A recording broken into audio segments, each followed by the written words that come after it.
নমস্কার, আমি সুজয় চৌধুরী। আজ আমি আপনাদের সঙ্গে আলোচনা করব প্রাণায়াম। এটা শরীরের উপর এত উপকার কিভাবে করে, এটা আমাদের প্রত্যেকে যদি বুঝতে পারি তাহলে আমরা কেন প্রাণায়াম করব এটা আমাদের কাছে পরিষ্কার হয়। এক একজন তো এক এক রকম ভাবে বলে, কিন্তু আমি আমার ভিডিওতে সহজ এবং স্বাভাবিক যে আমাদের জীবন ছন্দ, সেই ছন্দের সঙ্গে মিলিয়ে বিভিন্ন গল্পের মাধ্যম দিয়ে আপনাদের বোঝানোর চেষ্টা করছি যে প্রাণায়াম এত কেন উপকারী। আজকে বলবো না কপালভাতি, না অনুলোম বিলোম, না ভাস্ত্রিকা, এক কথায় প্রাণায়াম। প্রাণায়াম অর্থাৎ প্রাণের আয়াম। আয়াম কথার অর্থ হচ্ছে দৈর্ঘ্য বা প্রস্থ বা পরিধি বা মাপ, বা আপনি প্রাণের ব্যায়ামও বলতে পারেন। প্রাণায়াম উদ্দেশ্য হচ্ছে প্রাণকে টেনে লম্বা। আচ্ছা, এটা কেন করব আর করলে কি কি আমাদের বেনিফিট হবে, আজকে সেটাই বুঝবো। খুব মজাদার ভিডিও হবে, কিন্তু আমার মনে হয় ইউটিউবে এই ধরনের আলোচনা এর আগে কেউ করেছে বলে আমার জানা নেই, আমি অন্তত খুঁজে পাইনি।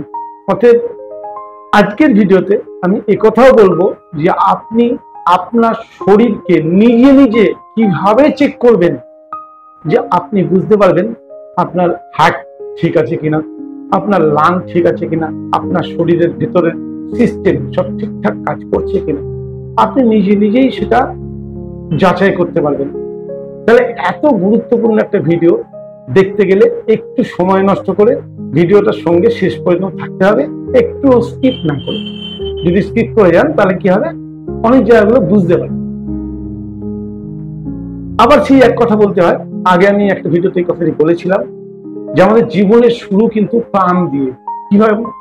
আমরা যখন মায়ের গর্ভ থেকে জন্ম নিলাম তখন আমি কিন্তু জীবিত নই, তখন আমি একটা জড় পদার্থ। কিন্তু ভূমিষ্ঠ হওয়ার পর আমার প্রথম যখন শ্বাস চালু হয় তখন থেকে আমি জীবিত। আর কতদিন জীবিত? যেদিন পর্যন্ত আমি অন্তিম শ্বাস না নিচ্ছি ততক্ষণ পর্যন্ত আমি জীবিত। তবে জীবনের সঙ্গে একটা জিনিসের খুব ভালো সম্পর্ক আমরা বুঝতে পারছি, সেটা হচ্ছে শ্বাসের সম্পর্ক। প্রথম শ্বাস নেওয়া থেকে জীবনের শুরু, শেষ শ্বাস ছাড়া থেকে জীবনের শেষ। তাহলে শ্বাসের এত গুরুত্ব আমরা বোঝার চেষ্টা করব। আজকে আমি বোঝাবো যে কিভাবে আমাদের শ্বাস শরীরে কাজ করে। দেখুন, আমরা সবাই জানি যে আমরা ছোট ছোট কোষের দ্বারা এত বড় শরীরটা তৈরি। ছোটটার পরিমাণ কত? সেই একটি কোষের সাইজ এতই সূক্ষ্ম যে একটা ছুঁচের ডগায় প্রায় 2.5 লক্ষ কোষ আসতে পারে। তাহলে ভাবুন আমাদের প্রতিটি সেলের সাইজ কত। তাহলে সেই এক একটি সেলের ঠিক কেন্দ্রবিন্দু থাকে মাইটোকন্ড্রিয়া, যাকে আমরা বলি সেলের পাওয়ার হাউস। একটা সেলের পাওয়ার হাউস তাকে বলা হয় মাইটোকন্ড্রিয়া। সেই মাইটোকন্ড্রিয়াতে এনার্জি জেনারেট হয়, যে এনার্জির ফলে আমাদের গোটা শরীর সুন্দর সুচারু সুঠাম রূপে চলে। আচ্ছা, এই যে প্রতিটা সেলের যে এনার্জি অর্থাৎ শক্তি তৈরি হয় কিভাবে, সেটা তৈরি হতে বিশেষত দুটো জিনিস লাগে। এক, গ্লুকোজ, আর 2, অক্সিজেন। এই গ্লুকোজ আর অক্সিজেন একসঙ্গে যদি মাইটোকন্ড্রিয়ায় না ঢোকে তাহলে কিন্তু কখনোই এনার্জি জেনারেট হবে না। এবার বুঝতে হবে যে কেন আমরা অসুস্থ হচ্ছি। দেখুন, আমরা স্বাদের কারণে বা টেস্টের কারণে খাদ্য অখাদ্য অনেক কিছু খাচ্ছি প্রত্যেকদিন প্রতিনিয়ত।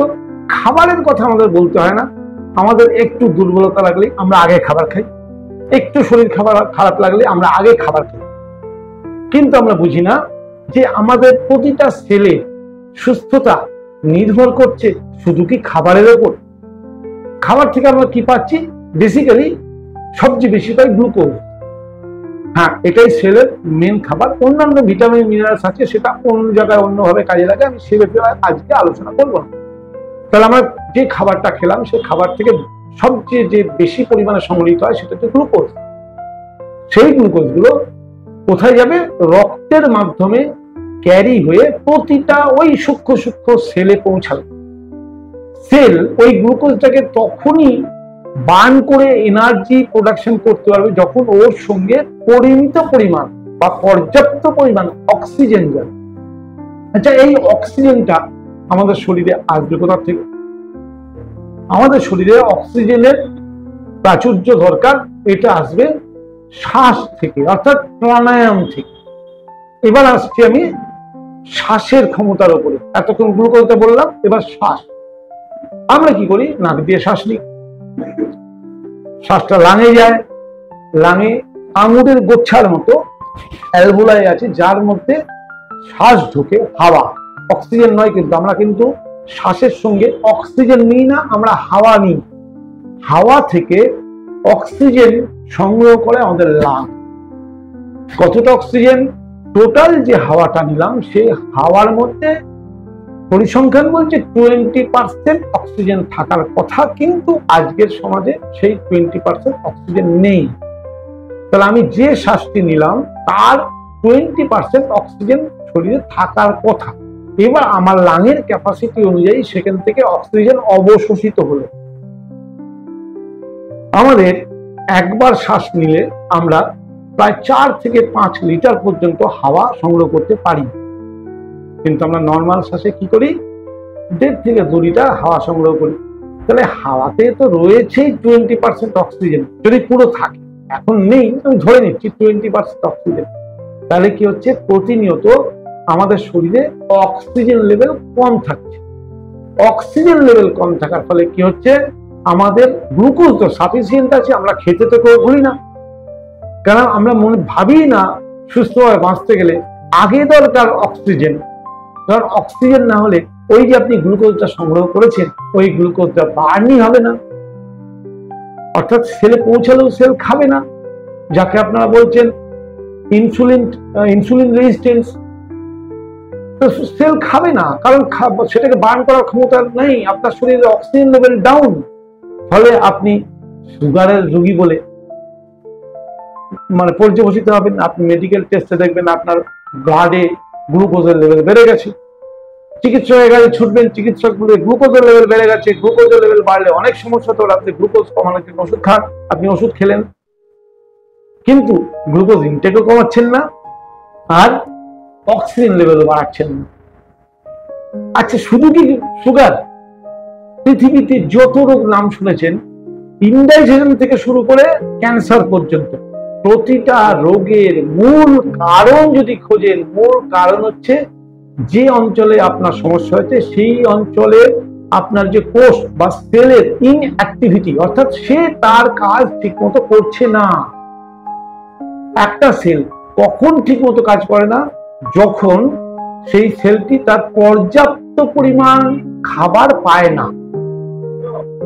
আমাদের কাজ হচ্ছে আমরা যদি পর্যাপ্ত পরিমাণ খাবার সেই অসুস্থ সেলগুলোকে ঠিক মতো পৌঁছে দিতে পারি, তাহলে কিন্তু সেলগুলো আবার নতুন করে রেজুভেনেট হয়ে আবার নতুন করে তারা সমস্ত কাজ শুরু করতে পারে এবং আমরা রোগ থেকে মুক্তি পেতে পারি। তাই দেখবেন সমস্ত ন্যাচারোপ্যাথির চিকিৎসায় বলা হয় রেগুলার যোগ, প্রাণায়াম, শরীর চর্চা। আচ্ছা, আপনি শরীর চর্চা ভেবে দেখেছেন? আপনি সাঁতার কাটছেন, জিম করছেন, রাস্তায় দৌড়াচ্ছেন, যোগ করছেন, প্রাণায়াম করছেন, ফিজিক্যাল এক্সারসাইজ করছেন, এরকম ধরনের যে কোনো ওয়ার্কআউট করছেন, দুটো জিনিস ফলো করুন।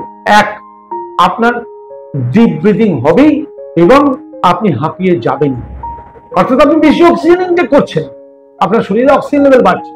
আর যখনই অক্সিজেন বেশি ইনটেক করছেন, আপনি বেশি শ্বাস ছাড়ছেনও। বেশি শ্বাস ছাড়ার ফলে আপনার শরীর ডিহাইড্রেট হচ্ছে, অর্থাৎ শরীরে জল কমছে, ফলে আপনার জল পিপাসাও পাবে। শরীর চর্চা করলে, যে কোনো ধরনের ওয়ার্কআউট করলে জল পিপাসাও পায়। এবার জল পিপাসা পেলে আপনি জল খাবেন। এবার জল খেলে কি হলো? দেখুন, আপনার শরীরের এই পরিবহন ব্যবস্থাটা মেনটেন করে ব্লাড। ব্লাডের ঘনত্ব যদি বেড়ে যায় তাহলেও জানেন বহু সমস্যা হয়। তাহলে ব্লাডের ঘনত্ব মেনটেন করার জন্য আপনার পর্যাপ্ত পরিমাণ জল খাওয়াটা দরকার। আমরা তো জলে আর টেস্ট করি, জল শরীর যখন একান্তই বলে জল খাও তখনই আমরা জল খাই, তার আগে তো জল খাওয়ার প্রয়োজন আমরা মনে করি না। শ্বাস এমনিই চলছে, ফলে আমরা শ্বাসকে যে লম্বা করতে হবে এটা আমরা কখনোই ভাবি না। শ্বাস লম্বা করলে কি হয়, আমাদের শরীরে অক্সিজেন লেভেলটা বাড়ে। অক্সিজেন লেভেল বাড়লে আপনার শরীরে যে গ্লুকোজ আছে সেই গ্লুকোজটা ইউটিলাইজেশন অর্থাৎ ব্যবহার যে ক্ষমতা শরীরের সেটা বেড়ে যায়। বেড়ে যাওয়ার ফলে কি হয়, আপনার শরীরের প্রতিটা সেলে প্রচুর পরিমাণে এনার্জি জেনারেট হয়। আর এনার্জি জেনারেট হওয়ার ফলে আপনার যে কোনো সমস্যা থেকে আপনি ধীরে ধীরে ধীরে ধীরে মুক্তির দিকে যেতে পারেন। সে হোক না কেন ইনডাইজেশন, হোক না কেন ক্যান্সার, আপনি যে রোগের নাম বলবেন, আপনি যে রোগে এখন পীড়িত হয়ে রয়েছেন, আপনি একবার ভেবে দেখুন রোগটার কারণ আপনার সেই এলাকার কিছু সেল যারা নিজের কাজ ঠিক মতো করছে না বা করতে পারছে, এটাই তো রোগের মূল কারণ।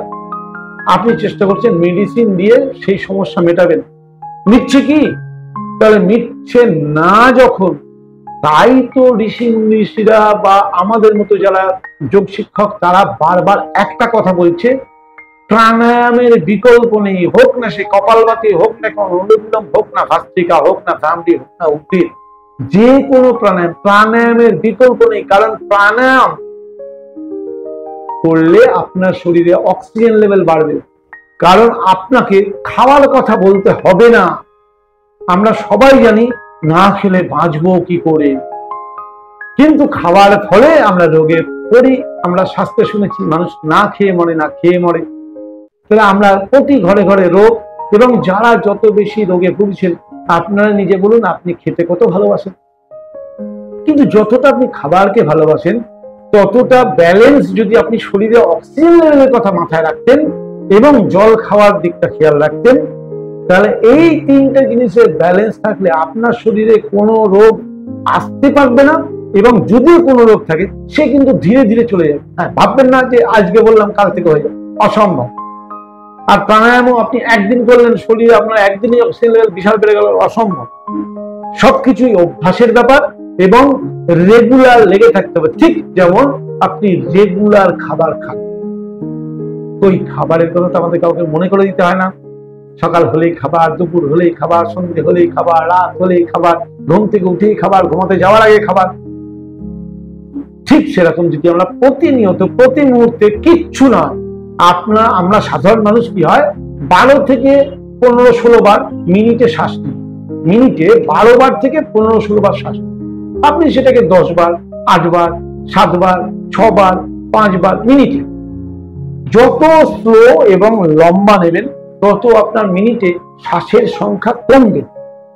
যখনই মিনিটে শ্বাসের সংখ্যা কমবে, যখনই আপনি ডিপ ব্রিদিং অর্থাৎ লং ব্রিদিং করবেন আর ধীরে ধীরে পুরো খালি করবেন, তখনই আপনার অক্সিজেন লেভেল শরীরে বাড়তে শুরু করবে। আমরা শ্বাস নিই, পাশের লোক টের পায় না। প্রকৃত শ্বাস নেওয়ার পদ্ধতি আপনাকে কেউ বলেছে কিনা আমি জানি না, সেটা হচ্ছে কলার বোন, আমাদের যে বুকের রিব এবং পেট, এই তিনটে জিনিসের মুভমেন্ট চাই। দেখুন শ্বাস নিতে গেলে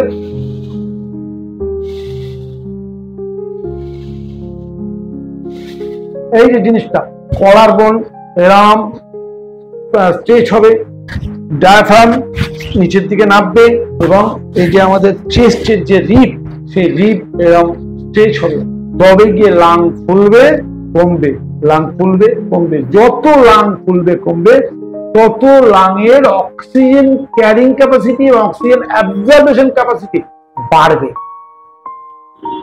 অতএব প্রাণায়াম করা কেন জরুরি, আজকের ভিডিও দেখার পর আমার মনে হয় না আপনাকে আর বোঝাতে হবে প্রাণায়াম করা কেন জরুরি। হ্যাঁ, প্রাণায়াম করার জন্য কিছু নিয়ম আছে, মেরুদণ্ড সোজা রাখা বাধ্যতামূলক, আপনার বসা, একাগ্রতা, ভক্তি, মানসিকতা, প্রাণের প্রতি ধ্যান অর্থাৎ শ্বাসের প্রতি মন লাগিয়ে করা, অনেক নিয়ম আছে। তার জন্য আমার অনেক ভিডিও দিয়েছি। প্লাস খাওয়া দাওয়া ভরা পেটে প্রাণায়াম করা যায় না, কিছু প্রাণায়াম আছে 1.5-2 ঘন্টা পরে করা যায়, কিছু প্রাণায়াম আছে 5 ঘন্টা করে করা যায়।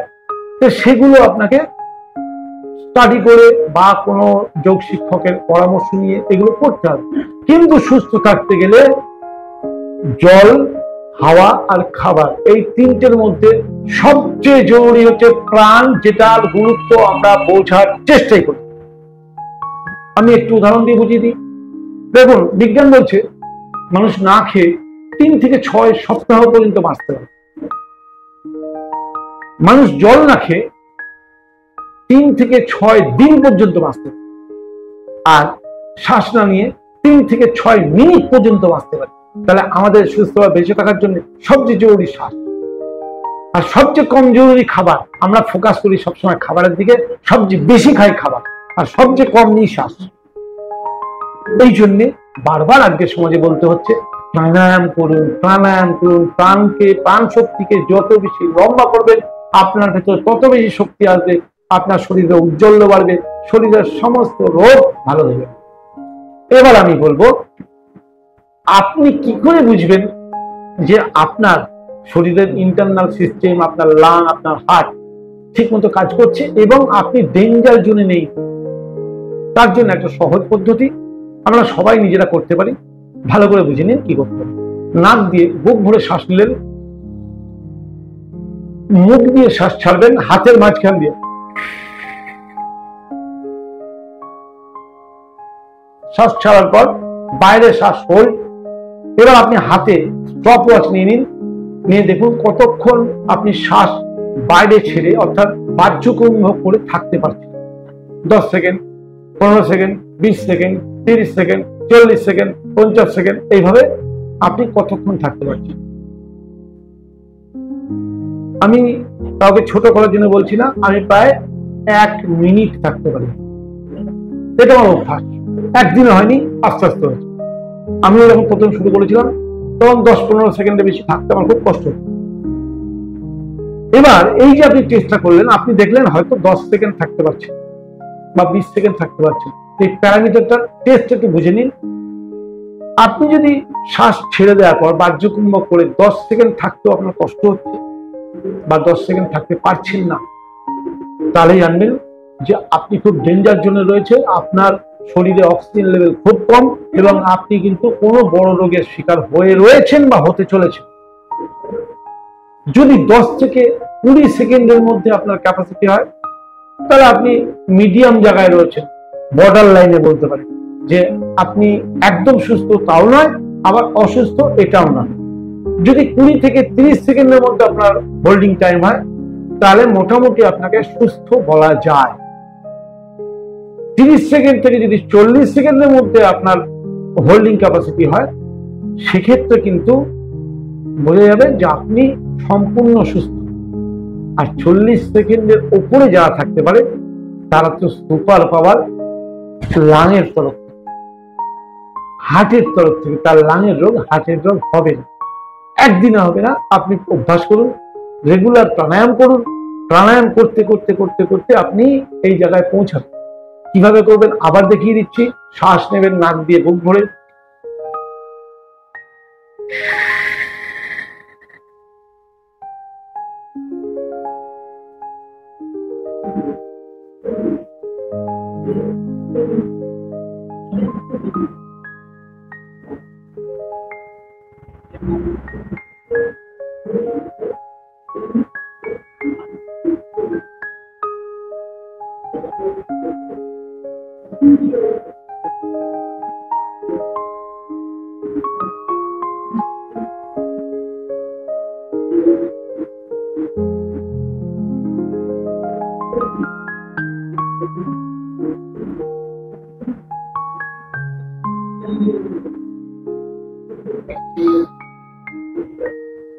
এইভাবে যখন দেখবেন খুব কষ্ট হচ্ছে, সঙ্গে সঙ্গে শ্বাস নিয়ে নেবেন।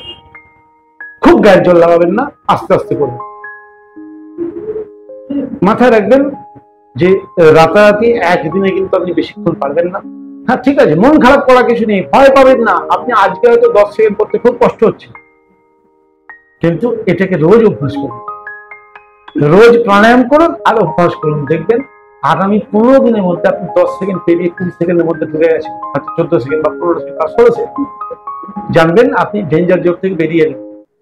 অক্সিজেন লেভেল বাড়িয়ে রাখুন, গ্লুকোজ বার্ন হতে সুবিধা হবে। আপনারা যারা সুগারের রোগী, যারা হাই প্রেশারের রোগী, যারা যে কোনো শরীরের সিস্টেম ডিসঅর্ডারের রোগী, প্রত্যেকের জন্য এই জন্য প্রাণায়াম এত উপকারী। বলতে পারেন প্রাণায়ামের এটা ছিল আজকের আলোচনার গোপন রহস্য। আপনি ইউটিউবে এর আগে এই ধরনের আলোচনা শুনেছেন বলে আমার মনে হয়। আজকের আলোচনাটা কেমন লাগলো অবশ্যই কমেন্ট করে জানাবেন। আর যারা নতুন দেখলেন চ্যানেলটি অবশ্যই সাবস্ক্রাইব করে নেবেন, তাহলে এরকম ধরনের আরো টিপস আগামী দিনে পাবেন। আমাকে যদি কারোর ভালো লেগে থাকে তাহলে শেয়ার করবেন বেশি করে আত্মীয় স্বজন বন্ধু বান্ধবের মধ্যে, যে তারাও শিখুক, জানুক সুস্থ থাকতে গেলে শুধু খাওয়া নয়, প্রাণায়ামের গুরুত্ব কতটা আজকের জীবন। নমস্কার, আগামী ভিডিওতে আবার দেখা হবে।